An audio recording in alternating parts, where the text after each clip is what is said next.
Assalamualaikum warahmatullahi wabarakatuh. Alhamdulillahirabbil alamin. Kita bersyukur kepada Allah Subhanahu wa taala yang telah memberi kita nikmat, terutama nikmat sehat, sehingga pada hari ini kita dapat melaksanakan aktivitas kita, kegiatan kita belajar secara online. Pelajaran kita hari ini adalah pelajaran fikih. Kita akan mempelajari tentang sholat hari raya. Bismillahirrahmanirrahim. Sholat hari raya. Dalam Islam terdapat dua hari raya, yaitu hari raya Idul Fitri dan hari raya Idul Adha. Idul Fitri menurut bahasa artinya kembali suci atau kembali makan atau hari raya makan atau dilarang puasa. Hari raya Idul Fitri dilaksanakan setelah menempuh puasa Ramadan 1 bulan lamanya. Hari raya Idul Fitri jatuh setiap tanggal 1 Syawal yang ditandai dengan dilaksanakannya sholat Idul Fitri. Jadi setelah kita puasa 1 bulan selama bulan Ramadan, nah itu masuk bulan Syawal, tanggal 1 Syawal itu kita merayakan hari raya Idul Fitri ya. Itu biasanya tanggal 1 Syawal kita laksanakan sholat Idul Fitri ya. Sholat Idul Fitri. Sholat Idul Fitri dilaksanakan tanggal 1 Syawal. Jumlah rakaatnya adalah 2 rakaat. Pada rakaat pertama takbir 7 kali. Pada rakaat kedua takbir 5 kali dan setelahnya dilakukan khutbah ya. Jadi sholat Idul Fitri ini 2 rakaat. Setiap rakaat itu pada rakaat pertama takbir 7 kali. Setelah kita takbiratul ihram niat ya. Saya niat sholat sunnah Idul Fitri 2 rakaat menghadap kiblat mengikuti imam karena Allah Ta'ala. Allahu Akbar. Nah, kemudian kita takbir lagi sebanyak 7 kali ya. Allahu Akbar. Itu kita baca tasbih subhanallah walhamdulillah wala ilaha illallah wallahu akbar. Allahu Akbar. Nah, itu sampai 7 kali pada rakaat pertama ya. Jadi setiap takbir itu diselingi dengan bacaan tasbih ya. Subhanallah walhamdulillah wala ilaha illallah wallahu akbar ya. Kemudian setelah bangun dari sujud rakaat kedua itu juga takbir 5 kali ya. Jadi kalau rakaat pertama takbir 7 kali, pada rakaat kedua 5 kali ya. Itu bacaannya sama ya. Setiap di antara takbir itu diselingi dengan bacaan tasbih ya. Subhanallah walhamdulillah wala ilaha illallah wallahu akbar ya. Itu rakaat kedua 5 kali ya.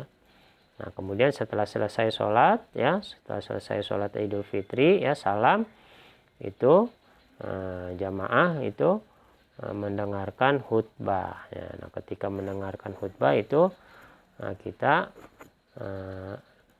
tidak dibolehkan itu berbicara ya, atau bahkan dengan bahasa isyarat pun itu kita tidak boleh berbicara ya. Jadi kita harus benar-benar mendengarkan khutbah ya yang disampaikan oleh khotib ya.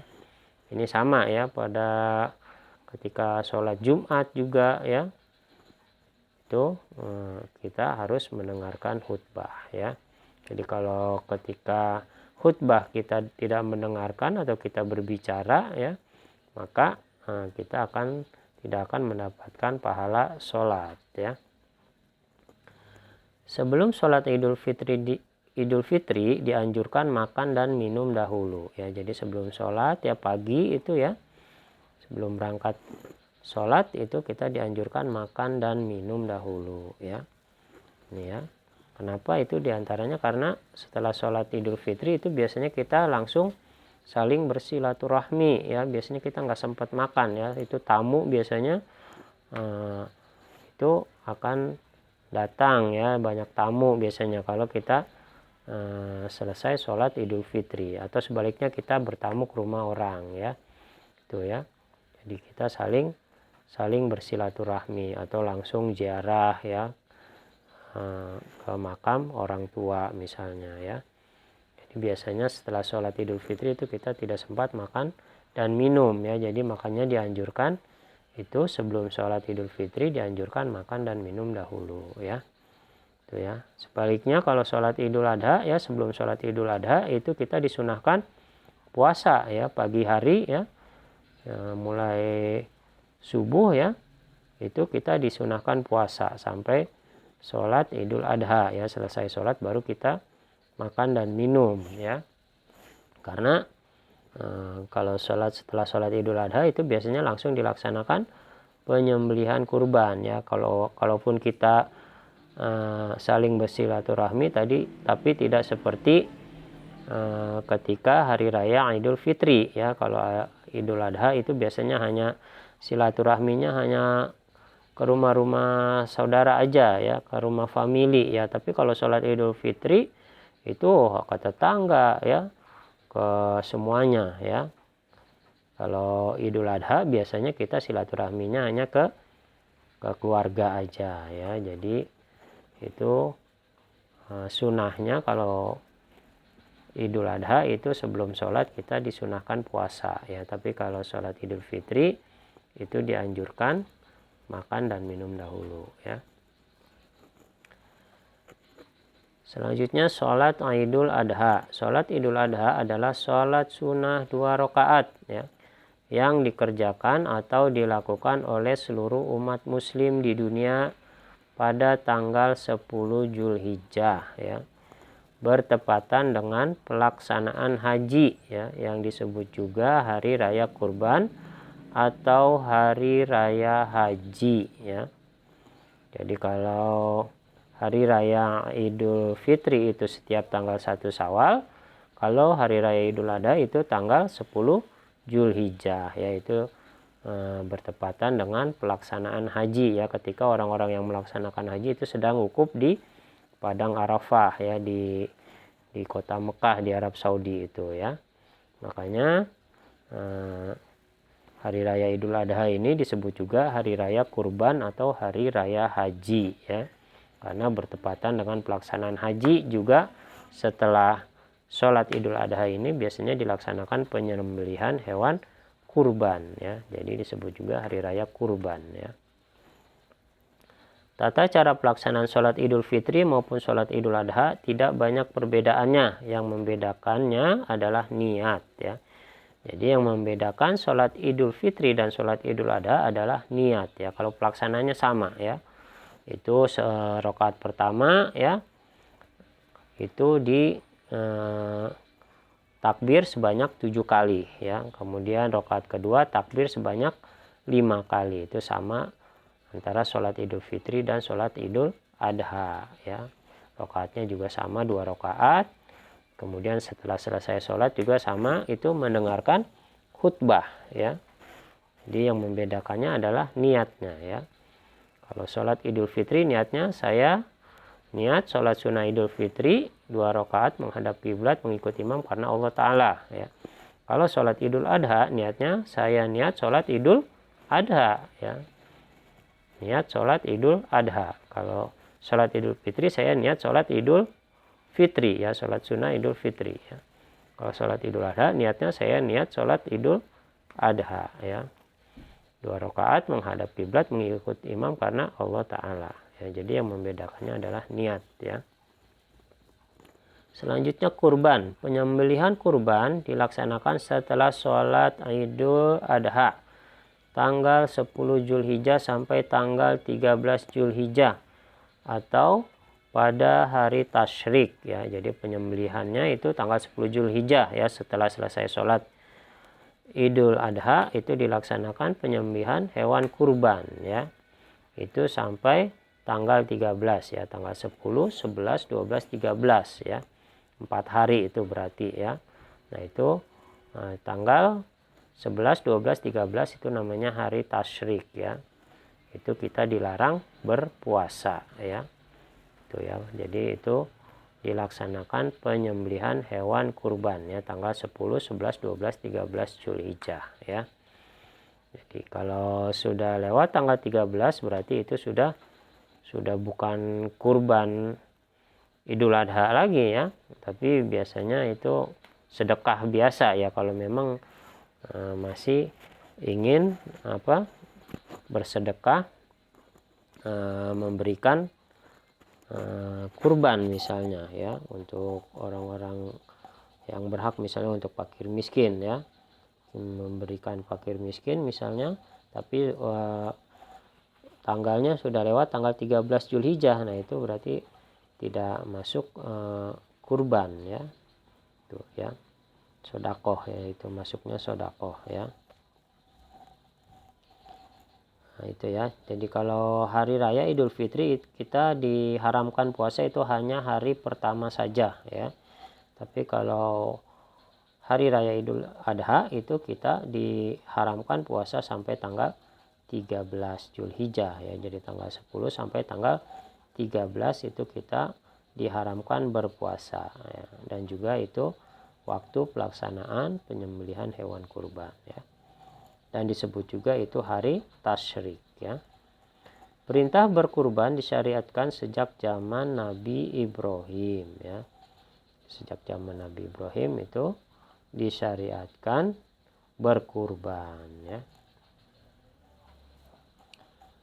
Baik, selanjutnya nilai-nilai yang terkandung dalam sholat Idain ya. Idain ini maksudnya sholat Idul Fitri dan sholat Idul Adha ya. Nilai-nilai yang terkandung dalam sholat Idain ya, atau Idul Fitri dan Idul Adha, diantaranya kedisiplinan ya. Dengan kita melaksanakan sholat Idul Fitri atau Idul Adha itu melatih kita, membiasakan kita agar disiplin ya, karena itu kedua sholat hari raya tersebut itu kita laksanakan secara berjamaah, yaitu kita baris dengan rapi ya, kita sholat sama-sama, itu ya, melatih kedisiplinan ya. Kemudian juga ketaatan ya, sebagai tanda ketaatan kita kepada Allah ya. Kita diperintahkan sholat, kita laksanakan sholat ya, walaupun itu sholat sunnah ya. Jadi walaupun sunnah kita laksanakan sebagai tanda ketaatan kita ya. Juga sebagai tanda kepatuhan kita ya. Kita diperintahkan, kita patuh ya, kita laksanakan ya. Kemudian kebersihan dan kesucian ya, itu juga ya. Jadi setelah kita berpuasa ya, itu kemudian kita sholat ya, membersihkan diri, bukan hanya bersih badannya, pakaiannya, tapi juga bersih jiwanya ya. Itu ya. Jadi kita mudah-mudahan setelah kita puasa diampuni ya segala dosa kita ya. Diterima amal ibadah kita sehingga kita kembali bersih dan suci ya. Lalu kita laksanakan sholat Idul Fitri atau Idul Adha ya. Kemudian rendah hati ya, sebagai tanda kerendah hatian kita ya, apalagi kepada yang maha kuasa, kepada Allah ya. Itu kita taat, kita patuh ya, itu sebagai tanda kita rendah hati ya. Kemudian juga optimis ya, semangat ya, semangat dalam menjalankan ibadah ya. Jadi walaupun itu ibadah yang sunnah ya, tapi karena dilaksanakan secara bersama-sama ya, berjamaah ya, hampir seluruh umat Islam itu melaksanakan sholat tersebut ya, Idul Fitri dan Idul Adha. Nah itu akan timbul rasa semangat, rasa optimis ya. Kemudian juga sebagai tanda kebersamaan ya, itu karena kita sholat tersebut kita laksanakan secara berjamaah ya. Jadi itu sebagai tanda kebersamaan kita. Juga kepedulian ya, tanda kepedulian kita kepada sesama ya. Jadi dalam kejamaah tersebut kita semua sama ya, tidak ada yang kaya, tidak ada yang miskin, semuanya adalah hamba Allah ya. Juga kalau ada yang kesusahan kita bantu, kita tolong ya. Apalagi ketika Idul Fitri itu ya, kita disunahkan diharuskan ya, bukan sunnah, wajib, itu kita diwajibkan membayar zakat fitrah ya, untuk membantu orang-orang yang tidak mampu ya. Demikian juga ketika Idul Adha itu ya, orang-orang yang mampu, yang punya kelebihan harta, itu disunahkan kurban ya, untuk dibagikan kepada fakir miskin ya, dan juga pada para tetangga ya. Juga nilai yang terkandung dalam sholat idain yaitu kita mengesahkan Allah Subhanahu wa Ta'ala, ya. Itu sebagai tanda ketauhidan kita, ya, keyakinan kita, ya, bahwa Allah itu Maha Esa, ya. Itu, ya. Itu nilai-nilai yang terkandung dalam sholat idain, ya, atau Idul Fitri dan Idul Adha, ya. Nah, demikian pembahasan kita. Selanjutnya tugas kalian adalah mengerjakan soal-soal berikut ini, ya. Nanti kalian kerjakan di buku tulis, ya, jawabannya saja. Kemudian kirim ke wali kelasnya masing-masing, ya. Demikian, ya. Sekian, semoga bermanfaat. Wassalamualaikum warahmatullahi wabarakatuh.